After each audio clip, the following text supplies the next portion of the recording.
എല്ലാവരും സുഖമായിരിക്കുന്നു വിശ്വസിക്കുന്നു. നമ്മുടെ ഹോട്ടൽ റൂമിൽ ഇരുന്നുകൊണ്ടുള്ള ഒരു വ്യൂ ആണിത്.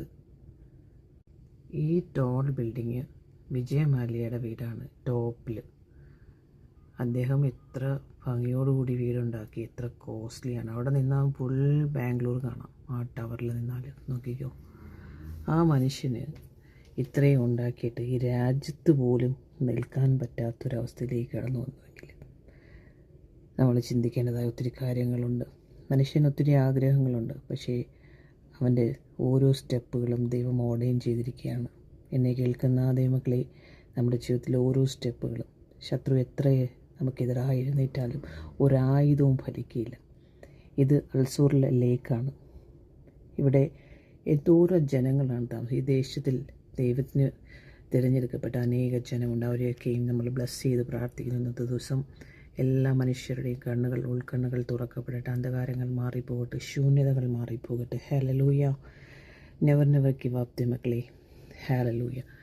നമ്മൾ ഇവിടെ ഹോട്ടലിലാണ് താമസിക്കുന്നത്. കാരണം വീട്ടിൽ ചെറിയ പണികൾ നടക്കുന്നതുകൊണ്ട് 2-3 ദിവസം ഇവിടെയാണ്. ഓക്കെ, നമ്മുടെ 27 മോർണിംഗിലെല്ലാം ഓക്കെ ആകും. അവിടെ നെവർ ഗിവ് അപ്പ്. ഹല്ലേലൂയ. ഈ വർഷം ഒരു അനുഗ്രഹത്തിൻ്റെ വർഷമായിരിക്കട്ടെ. ഓരോ സ്റ്റെപ്പുകളും ഓരോ വിഷയത്തിലൂടെ ദൈവം നമ്മളെ കടത്തിവിടും. അവിടെയൊക്കെ ജയിക്കുവാനുള്ളൊരു കൃപ നമുക്ക് എല്ലാവരുടെ മേലും വ്യാപരിക്കട്ടെ. കർത്താവായ യേശുവിൻ്റെ കൃപയും സമാധാനവും നമ്മളുടെ മേൽ വ്യാപരിക്കട്ടെ. ഇന്ന ദിവസം ഒരു ബ്ലസ്ഡ് ടൈം ആയിരിക്കട്ടെ. നിങ്ങളുടെ ജീവിതത്തിൽ നെവർ ഗീവ് അപ്പ്. കുഞ്ഞിരിക്കുവാനല്ല, നിവരുവാനാണ് കർത്താവ് നമ്മളെ വിളിച്ചത്. അധികാരത്തിൻ്റെ ശുശ്രൂഷ ചെയ്യുവാൻ, അധികാരത്തിൽ നടക്കുവാൻ. ഇതൊരു ആത്മതലത്തിലും വിശ്വാസതലത്തിലുമുള്ള വിഷയമാണ്. ലോകത്തിലെ ജനത്തിന് മനസ്സിലാവില്ല, അവരങ്ങനെ തന്നെ ഇരിക്കും. പക്ഷേ നമ്മളെ ഏൽപ്പിച്ച് നമ്മൾ ചെയ്യുക. അവരുടെയൊക്കെ ഹൃദയം ദൈവം തുറക്കേണ്ട സമയത്ത് തുറക്കും. നമ്മളോട് പറഞ്ഞ് നമ്മൾ ചെയ്യുക, നമ്മളനുസരിക്കുക. 106 സങ്കീർത്തനം എല്ലാവരും വായിക്കുക. Never give up.